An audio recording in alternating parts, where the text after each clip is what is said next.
இப்ப அடுத்து இன்னொரு விஷயம் என்னன்னு பாத்தீங்கன்னா, சிவகார்த்திகேயனை வச்சு பகடைக்காயா யூஸ் பண்றாங்க.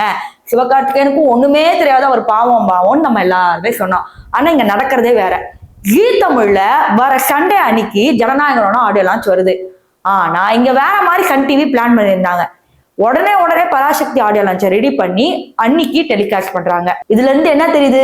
சிவகார்த்திகேயனும் இதுல குட்டையில விழுந்த மட்டை தான்.